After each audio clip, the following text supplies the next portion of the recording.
जय हिंद बच्चों। तो आज जो हम अभ्यास पढ़ने वाले हैं वह है कक्षा 7 बसंत भाग 2 रहीम के दोहे। तो सबसे पहले बच्चों हम रहीम जी के संबंध में कुछ जान लेते हैं। तो रहीम जी का पूरा नाम अब्दुल रहीम खाना खान था। इनका जन्म 17 दिसंबर 1556 को लाहौर में हुआ था। रहीम के पिता का नाम बैरम खान तथा माता का नाम सुल्ताना बेगम था। बैरम खां मुगल बादशाह अकबर के संरक्षक थे।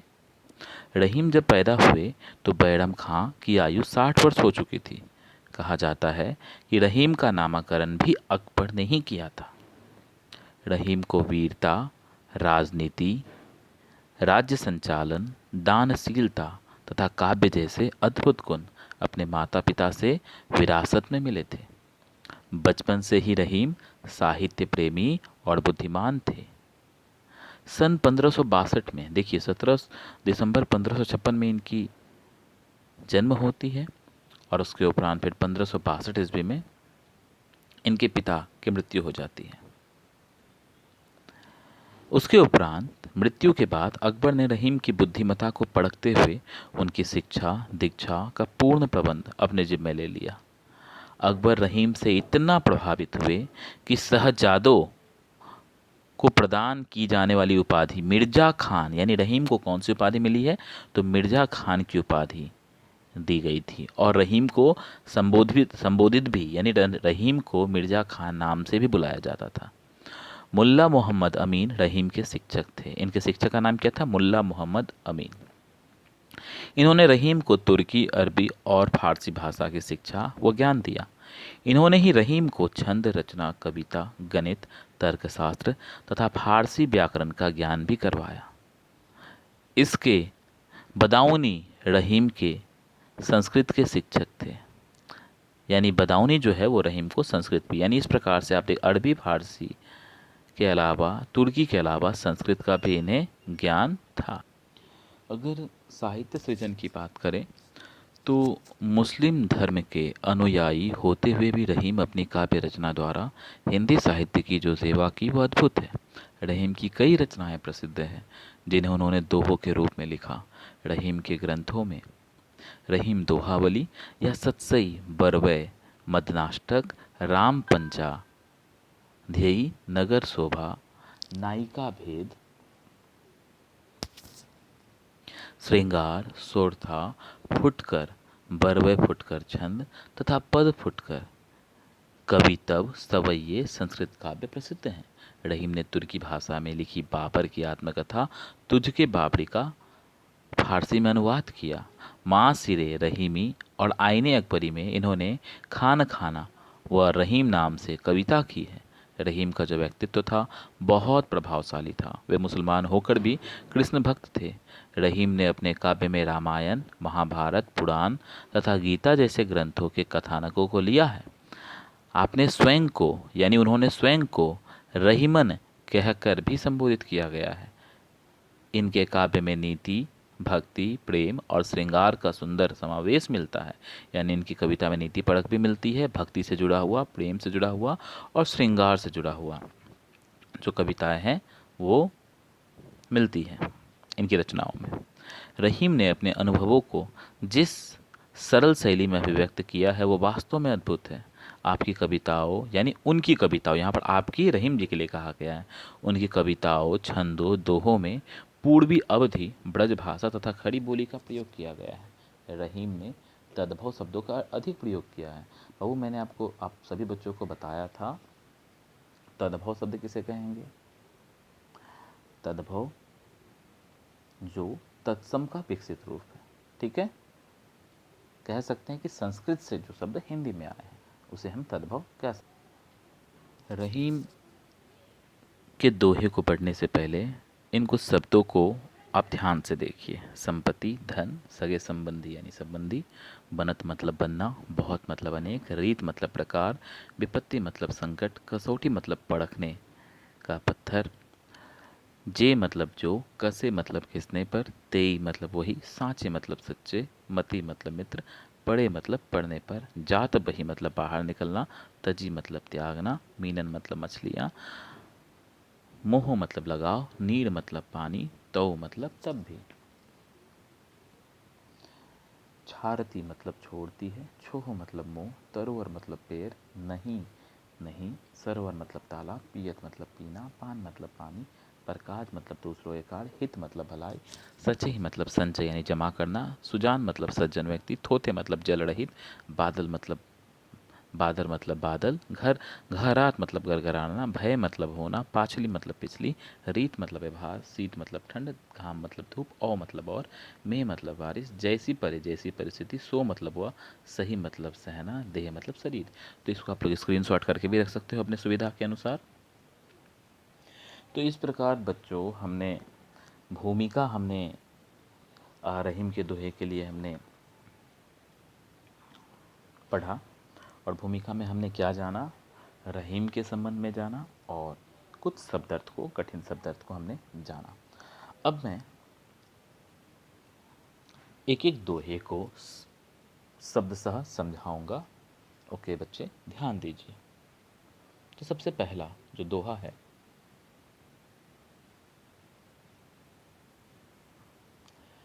कही रहीम संपत्ति सगे, बनत बहुत बहुरीत, विपत्ति कसौटी जे कसे, ते ही साचे मीत। रहीम जी कहते हैं कि जब आपके पास संपत्ति होता है तो बहुत बहुत तरीके से बहुत सारे सगे संबंधी, बहुत सारे जो लोग हैं वो आपके मित्र बनना चाहेंगे, आपके दोस्त बनना चाहेंगे, आपके साथ आना चाहेंगे। लेकिन रहीम जी क्या कहते हैं, विपत्ति कसौटी जे कसे ते ही साचे मित। लेकिन रहीम जी कहते हैं कि आपका सच्चा मित्र वही है जो विपत्ति के समय आपका साथ दे, जो विपत्ति के समय मील का पत्थर आपके लिए साबित हो, जो विपत्ति के समय आपके आपके समस्या के समय, आपके प्रॉब्लम के समय आपका हेल्प करे।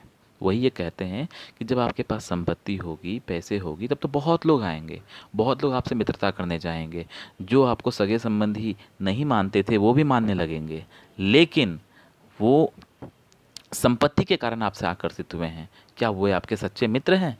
तो यहाँ पर कहीं ना कहीं प्रश्न चिन्ह है। इसीलिए रहीम जी कहते हैं कि आपका सच्चा मित्र वही है जो विपत्ति के समय आपका साथ दे। इसलिए कहा गया है, विपत्ति कसौटी जे कसे ते ही साचे मीत। यानी जो विपत्ति के समय आपके साथ रहता है, जो विपत्ति में आपको मदद करता है, वही आपका सच्चा मित्र है। तो यहाँ पर हम कह सकते हैं सच्चे मित्र की पहचान, इस पूरे दोहे की हम बात करें तो सच्चे मित्र की पहचान करना हमें रहीम जी सिखाते हैं। तो आशा है कि बच्चों पहला दोहा जो आप समझ गए होंगे। दूसरे दोहे में हम आते हैं। इस दोहे को हम ध्यान से समझते हैं। तो इस दोहे की अगर हम बात करें तो इस दोहे में, तो आप चित्र में देख सकते हो कि चित्र में इस पूरे दोहे में क्या दिखाया गया बाबू। इस पूरे दोहे में दिखाया गया है कि मछली और पानी का जो घनिष्ठ प्रेम है वो दिखाया गया है। तो मछली का जो पानी के प्रति घनिष्ठ प्रेम है उसको दिखाने का यहाँ पर प्रयास किया गया है। तो चलिए हम पढ़ते हैं। जाल परे जल जात बही, तजिमीनन को मोह, रहीमन मछली नीर को, तऊ न छाड़ती छो। ध्यान दीजिएगा बच्चों।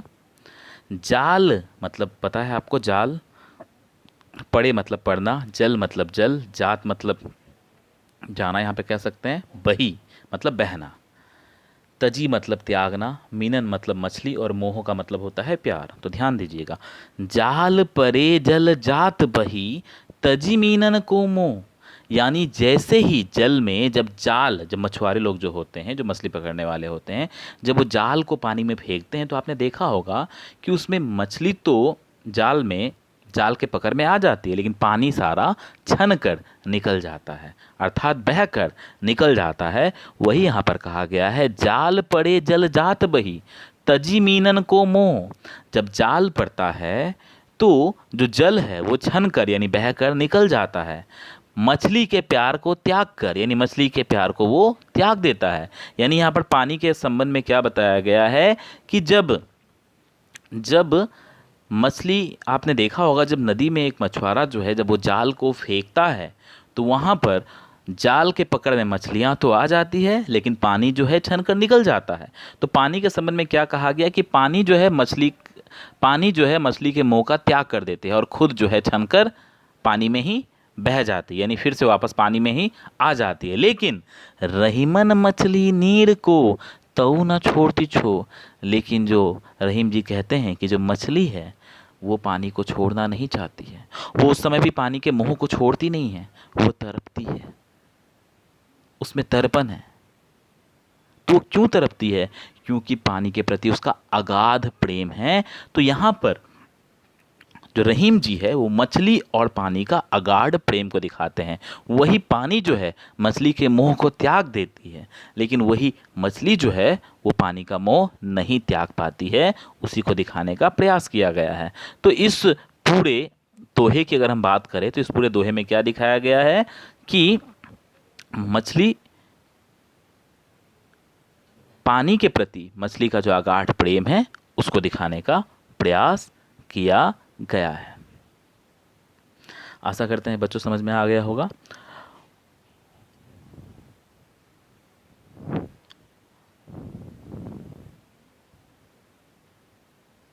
अब हम तीसरे पैरा में आते हैं। तरोवर फल नहीं खात है, सरवर पियत न पान, कही रही में पर काज हित, संपत्ति संचही सुजान। यहाँ पर तरोवर का अर्थ होता है पेड़, ठीक है। फल आप लोग जानते ही हो, खात मतलब खाना होता है, सरोवर का मतलब होता है तालाब, पियत का मतलब पियत का मतलब पता ही आपको पीना होता है, ठीक है, ठीक है। और पान का मतलब भी वही हम कह सकते हैं, पानी कह सकते हैं। ओके, तरवर फल नहीं खात है, सरवर पियत न पान। इस दोहे में क्या बताया गया है कि जो सज्जन पुरुष होते हैं वो अपने संपत्ति को परकाज हित यानी दूसरों के हित के लिए प्रयोग करते हैं, ना कि स्वयं के हित के लिए प्रयोग करते हैं। और उसका वो उदाहरण तरवर और सरोवर से देते हैं। सुनिए ध्यान से। तरवर फल नहीं खात है, सरवर पियत न पान। रहीम जी कहते हैं कि जो पेड़ है वो अपना फल कभी नहीं खाता और जो तालाब है वो अभी अपना पानी कभी नहीं पीता। तो फल कौन खाता है? फल हम लोग खाते हैं, इंसान, यानी इंसान और भी प्राणी, सारे प्राणी। वैसे ही पानी की बात करेंगे तो आप देखते हो कि उनका पानी भी जो है उनका स्वयं के लिए नहीं बल्कि दूसरों के हित के लिए प्रयोग होता है। उसी प्रकार रहीम कहते हैं, कही रहीम परकाज हित, संपत्ति सजे सुजान। वही रहीम जी कहते हैं कि जो सुजान होते हैं, जो सज्जन होते हैं, वो अपने संपत्ति को जो जमा करते हैं वो किसके लिए करते हैं? परकाज हित के लिए। किसके? दूसरों के हित के लिए, दूसरों के भलाई के लिए। यानी जो समस्या में है, जो प्रॉब्लम में है, जिनको ज़रूरत है, उनके लिए जो सज्जन है वो संपत्ति को संचय यानी संपत्ति को जमा करते हैं ताकि दूसरों के काम आ सके। और उसका एग्जाम्पल वो पेड़ और सरोवर से देते हैं। जिस प्रकार से पेड़ और तालाब जो है वो अपना फल और अपना पानी, जैसे तरोवर जो है वो अपना फल नहीं खाता है और सरोवर जो है वो अपना पानी नहीं पीता है, उसी प्रकार से मनुष्य को भी जो अपना संपत्ति है वो दूसरे के हित में प्रयोग में लाना चाहिए। यही यहाँ पर संदेश देने का प्रयास किया गया है।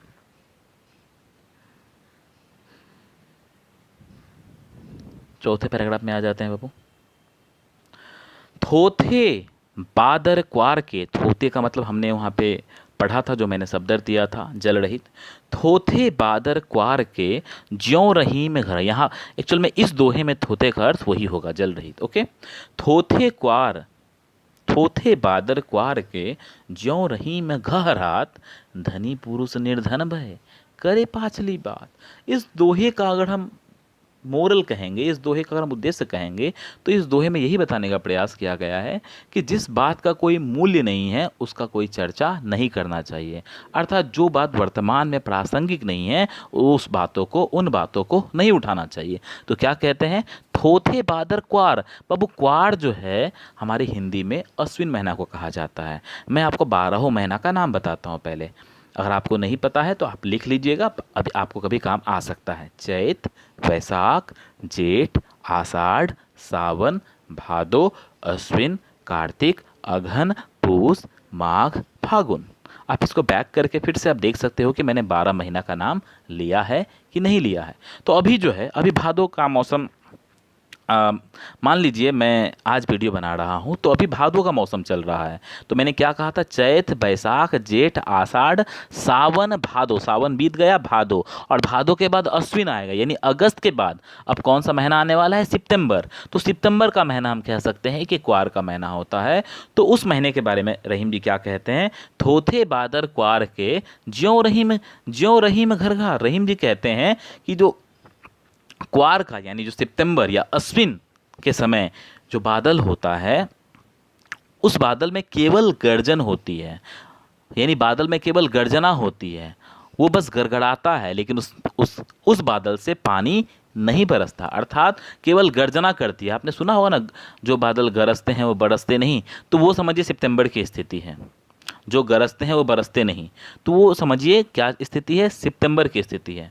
वही यहाँ पर कह रहे हैं कि थोथे बादल, यानी सितंबर के समय, अश्विन के समय जो बादल होता है वो जल रहित होता है, और वो यूं ही घरघराते रहता है, यूं ही गर्जना करते रहता है।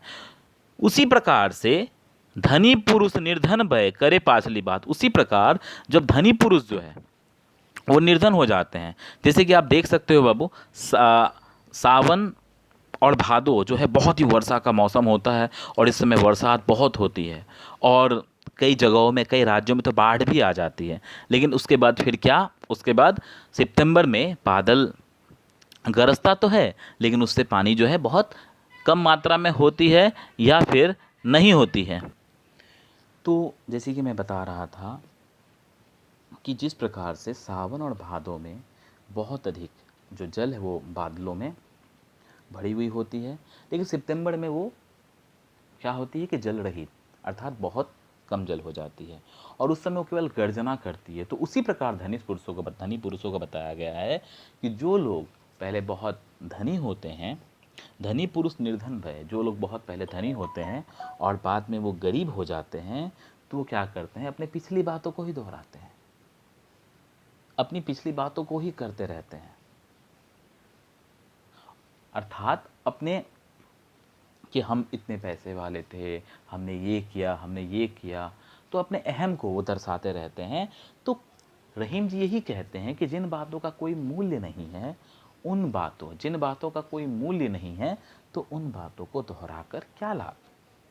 ठीक है, तो आगे बढ़ते हैं बाबू अंतिम दोहे की तरफ। अच्छा, ये जो दोहा है, इस दोहे में धरती की जो तुलना है वो हमारे शरीर से की गई है, अर्थात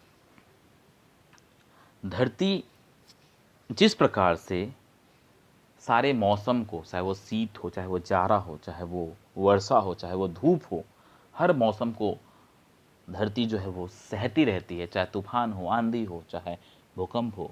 उसी प्रकार यहाँ पर तो तीन ही उदाहरण दिया गया है। वैसे तो चाहे वो धरती हो या हमारा शरीर हो, वो बहुत कुछ सहता है, और आज के समय में तो प्रदूषण कितना हम पर हावी हो गया ये आप जानते ही हो। वैसे इस दोहे में क्या कहा गया है, मैं यही बात करता हूँ। धरती की सी रीत है शीत घाम और में, जैसी पड़े सो सही रहे, त्यों रहीम यह दे।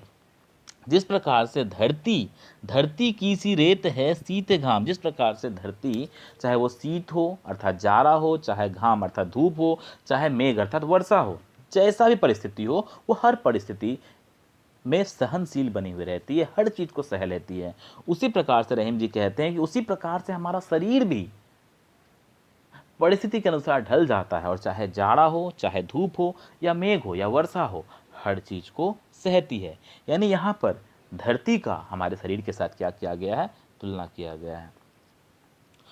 तो बच्चों, आशा करता हूँ कि आप लोगों को समझ में आया होगा अच्छे से, और कोई भी परेशानी होने से आप कमेंट ज़रूर करिए, मैं फिर से बताने का प्रयास करूँगा। तो आज के लिए इतना ही।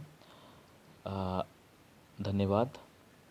अच्छे से रहिए, स्वस्थ रहिए, अपने परिवार का ख्याल रखिए। धन्यवाद।